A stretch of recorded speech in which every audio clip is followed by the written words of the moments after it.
And this is a sister amendment. The constitutional amendment providing for uniform standards and procedures for the appraisal of property for ad valorem tax purposes. Now, the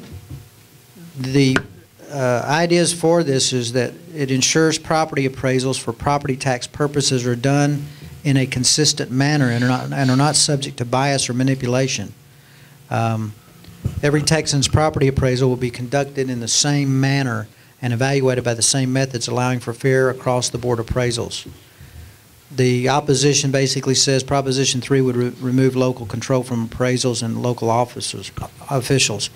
And as I understand this proposition, there are a number of different methods that the appraisal boards are using to evaluate homes and property taxes. This will give a standardized method so that from district to district the method will remain the same. So really all it is making everything uniform. And the suggestion for this is also to vote for number 3. Now, do we have any discussion on number 3? Yes,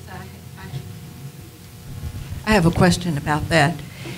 I read an article that was posted at the tax appraisal office. This has been some time ago, but it was written from Austin, and again they were giving the average cost of a home. Now my concern would be in making this standardized all across the state and 256 counties or something like that. So would we be saying that the means that apply to a rural area such as ours, is that going to be the same as it would be in a city? Well, it's the method in which they're calculating the taxes. What they're finding is in these 256 counties, the methods that they use to calculate is across the waterfront. There's no uniformity. There's no predictability. All this constitutional amendment is designed to do is to make a uniform standard for the appraising of property. That's all it's designed to do. It creates a legal basis for direct oversight of appraisal districts by the state so that appraisal practices do not vary widely across the state. It will help prevent inequitable and inconsistent appraisal standards, and that's what it's designed to do, is to uniform the standards. And are we going to be able to know what those standards are? I'm sure that if this passes, there will be one uniform standard that's established. Well, it'll have to be, because now it's a constitutional mandate if it passes. Irvin, I'd have to be against that, because at least at the local level, if the standard's set here, you have an opportunity through the ballot to be able to change what goes on. The taxing entities are elected entities. The appraisal review boards and the appraisal board are appointed by the taxing entities. And if it's a statewide thing, you have no recourse through the ballot. And so, as far as I'd be concerned, I'd really want to know what we were voting for before I could support that. Because across this state, especially if the legislature gets involved, we can see the standard set at something we don't need in Hopkins County. We have a pretty standard review here. There's a way to review it if it's too high. And certainly I feel like that it's very important to be able to do something about that if we have, because you do have the ballot to do that with. And that's been the primary concern about this amendment, is that it removes local control from the appraisals and local officials and gives control to the state. Yes, ma'am.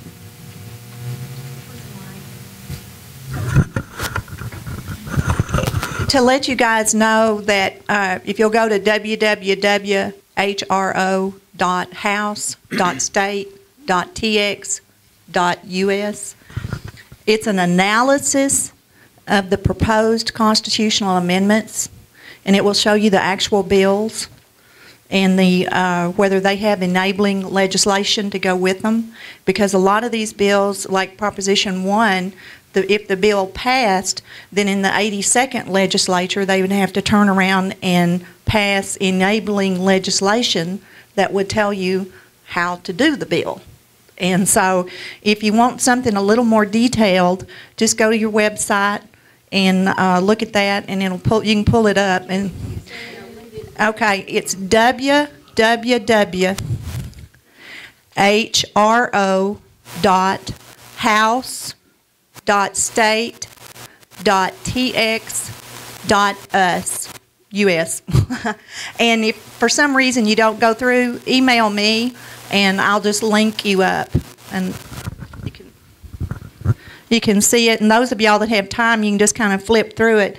It's really interesting. .tx.us.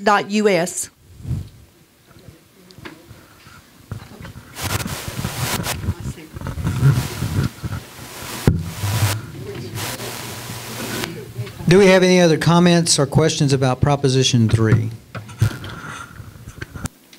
Okay, let's move on to Proposition 4. The constitutional amendment establishing the National Research University Fund to enable emerging research universities in this state to achieve national prominence as major research universities and transferring the balance of the Higher Education Fund to the National Research University Fund. There's a lot of issues there that we may not be able to get into tonight, but those in support of this proposition say that it will help more Texas universities reach nationally recognized Tier 1 research status. I think the only three in the state right now are the University of Texas, Texas A&M, and Rice, if I remember them correctly. Rice is not just A&M, University of Texas and A&M. I thought I'd heard Rice in there somewhere. Texas is the second most populous state in the nation and has, well, this says 3. It's either 2 or 3 universities, whereas New York and California have 9 and 7 respectively. The fund creates incentives for the emerging research universities to qualify for state assistance from the National Research University Fund. And one incentive will be to provide matching grants based on the amount of donations from private sources. Another provides funding incentives based on a point system to reward universities that meet critical benchmarks toward achieving national prominence as major research universities. Those who are opposed to this say that, and this is a valid, realistic concern. The state of the economy and the likelihood of a deficit in 2011 make this the wrong time to increase spending on higher education. It is estimated that there's going to be between a $10 and $12 billion budget shortfall in the 2011 legislature, so this may not be the right timing for this. It also, the opposition also notes that the strict criteria for funding could hinder rather than help the institutions that need it the most.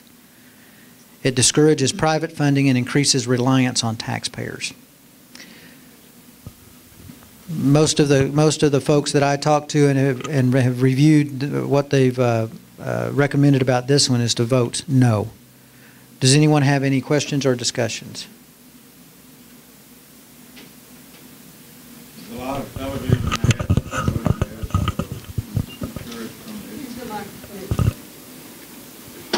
television ads. There's a lot of television ads promoting this, saying that that's the thing Texas needs because of their opportunity for more